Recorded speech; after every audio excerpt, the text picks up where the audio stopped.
नमस्कार, स्वागत है आपका मेरे चैनल आपकी दीदी ललिता में। तो 9 अप्रैल से नवरात्रि लग रही है। मैंने आपको पहले वीडियो बनाकर दी हुई है इसमें। तो नवरात्रि में कलश स्थापना का मुहूर्त इस बार बताया गया है। तो अमृत सिद्ध योग भी मिल रहा है हमें, और जो अभिजीत मुहूर्त है उसमें भी हम कलश स्थापना कर सकते हैं।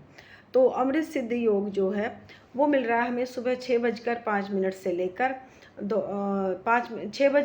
सुबह 6:05 से लेकर 10:16 तक, और अभिजीत मुहूर्त मिल रहा है हमें 11:57 से लेकर 12:47 तक। तो इन दोनों जो मुहूर्त मैंने आपको बताए हैं, इनमें आप कलश स्थापना अवश्य करें।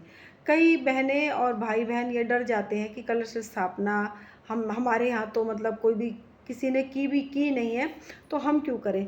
देखिए, कलश स्थापना करने का मतलब होता है हमारे जो हम पूजा पाठ कर रहे हैं उसकी पूर्ण आहुति। कलश स्थापना करने से आपके घर का जो वास्तु दोष है वो भी खत्म होता है, और नेगेटिविटी भी आपके घर से बाहर चली जाती है।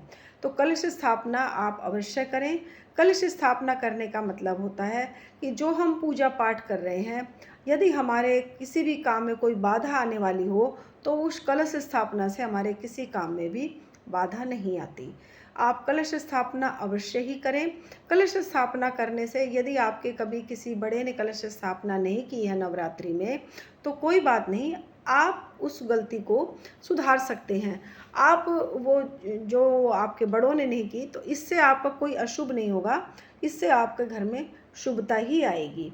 कलश स्थापना करने से हमारे जो ब्रह्मा विष्णु महेश इस कलश में स्थापित होते हैं। हमारे जो देवी देवता हैं वो कलश में आकर विराजमान होते हैं। हम कोई भी शुभ काम करते हैं तो कलश की स्थापना हम करते हैं, चाहे गृह प्रवेश हो, चाहे हमारे घर में कोई सुंदरकांड का पाठ हो, रामायण का पाठ हो। हम अब जहाँ भी हम, अगर आपने देखा होगा कि जब रामायण या भागवत गीता कभी लगाई जाती है किसी बड़े उसमें भी, तो बहुत सारी स्त्रियां सिर के ऊपर कलश लेकर चलती हैं। पीछे पीछे गीता भागवत के लिए जो मतलब बैंड बाजा बजता हुआ चलता है, और हम कलश स्थापना करके फिर वो कथाएं शुरू होती हैं। तो आपने देखा ही है, आजकल तो काफ़ी उजागर हैं ये चीज़ें। तो आप बिल्कुल भी ना घबराएं कि कलश स्थापना करने से कुछ अशुभ हो जाएगा। कलश स्थापना अवश्य ही करें। कलश स्थापना में कुछ ज़्यादा लगता भी नहीं है। आप एक कलश लीजिए। कलश आप मिट्टी का भी ले सकते हैं, आप तांबे का ले सकते हैं, आप चांदी का ले सकते हैं, पीतल का ले सकते हैं, कांसे का ले सकते हैं।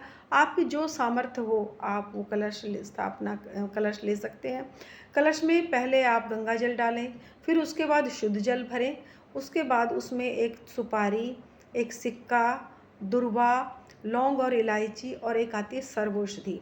सर्वौषधि की इतनी सी शीशी आपको जो किराने की दुकान है वहाँ पर मिल जाएगी। आप पूजा पाठ वाले दुकान से अगर लेंगे तो वो अवश्य आपको दे देंगे। वो आप इतनी सी एक चुटकी भर, मतलब एक चुटकी भर आप उसमें डाल दीजिए जल में, और फिर आप उसमें थोड़ा सा लाल चंदन डालकर हल्दी डाल दीजिए। थोड़ी सी हल्दी की एक गांठ भी डाल सकते हैं, नहीं तो अगर नहीं हो आपके पास हल्दी की साबुत गांठ, तो आप एक चुटकी हल्दी भी पानी में डाल सकते हैं। उसके बाद आप उसके ऊपर, यदि आप मिट्टी का कलश ले रहे हैं तो आपको मिट्टी का ही ढक्कन मिल जाएगा कलश के ऊपर रखने का। यदि आप पीतल तांबे का ले रहे हैं तो आप उसके साथ एक ऊपर रखने के लिए प्लेट अवश्य लेकर आएँ। फिर आप पंचपल्लव लगाएं। पंचपल्लव लगाने के बाद में आप उसके ऊपर थोड़े से, प्लेट के ऊपर थोड़े से चावल रखें। चावल रखने के बाद में आप एक नारियल रखें। नारियल को पहले आप गंगा जल से थोड़ा छींटा मार के शुद्ध कर लीजिए। फिर आप उस पर चुन्नी लपेट दीजिए। चुन्नी लपेट कर उसको 5 बार कलावे से उसको बांध दीजिए, चुन्नी को कलावे से। फिर उसके बाद में आप उस पर चुन्नी जो आपने लपेट रहे हैं उसमें आप एक सवा रुपया या 11 रुपये, 5 रुपये, और लौंग इलायची थोड़ा सा फूल लेकर आप बांध कर, फिर आप उसमें नारियल में आप उस चुन्नी को लपेट दीजिए। फिर ऊपर से कलावे को 5 बार घुमा दीजिए। फिर आप जब आप कलावा, आपका नारियल ये बंध जाएगा, और तब आप नारियल को, अपना जो नारियल की जो चोटी होती है जिसमें 3 आँखें बनी होती हैं, उसको आप अपनी तरफ रखिए, और जो उसकी पीठ है वो भगवान की तरफ रखिए, माता रानी की तरफ रखिए। इससे क्या है कि जब आप भगवान के सामने बैठकर पूजा करेंगे तो नारियल जो है साक्षी होता है हमारी पूजा का। नारियल, इसीलिए नारियल को हम रखते हैं देव स्वरूप मानकर। उस नारियल को हम देवता स्वरूप मानते हैं। उस नारियल वो हमारा साक्षी होता है भक्ति का। हमने जितनी भी पूजा पाठ की है वो नारियल हमारा साक्षी होता है।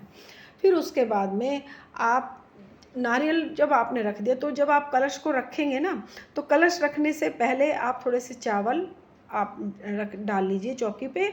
उसके बाद आप कलश की, या अगर आपके पास चावल नहीं है तो फूल भी आप नीचे रख के उसके बाद आप कलश की स्थापना कर सकते हैं। आप अगर चुन्नी नहीं है तो लाल कपड़ा भी बांध सकते हैं नारियल के ऊपर। जैसे कई लोग लाल कंद लाते हैं, लाल कपड़ा, तो आप वो बांध कर भी आप माँ के नारियल को ऊपर स्थापित कर सकते हैं। फिर उसके बाद में आप नारियल का स्थापना करने का कलश का ये विशेष आपको बता रही हूँ मैं। जो भगवान का वरद हस्त होता है, इस तरह आशीर्वाद वाला हाथ, वो मतलब उस साइड हम ये कलश की स्थापना करते हैं। मतलब भगवान का सीधा हाथ, हमारा उल्टा हाथ, उस तरफ से कलश की स्थापना की जाती है। ये आप विशेष ध्यान रखें इसका। और नारियल को लिटा के रखें। कई लोग खड़ा रखते हैं नारियल को। खड़ा नारियल हमेशा बीमारी बढ़ाता है, और जो नारियल हम लिटा के रखते हैं वो नारियल हमेशा शुभता देता है, वंश वृद्धि करता है और निरोगता का प्रतीक होता है। तो आप इसी तरह नारियल को ऐसे ही लिटा कर आप रखें। तो इस तरह से आप कलश की स्थापना करें। मैं आपको ये जो बता रही हूँ या शास्त्रोक्त बता रही हूँ, शिव महापुराण के हिसाब से बता रही हूँ, देवी भागवत के हिसाब से बता रही हूँ। नारियल की जो स्थापना बता रही हूँ मैं आपको, तो आप इस तरह से ये नारियल की स्थापना करेंगे तो आपकी जो कलश स्थापना है ये अवश्य ही संपूर्ण और पूर्णता को सिद्ध करने वाली होगी। तो आप अवश्य ही करें कलश स्थापना, और भगवती के नवरात्रों में और भगवती की भक्ति को पाएँ। तो आज के लिए इतना ही। कल फिर मिलूँगी एक अच्छी सी वीडियो के साथ। तो तब तक के लिए नमस्कार। जय माता की। हर हर महादेव।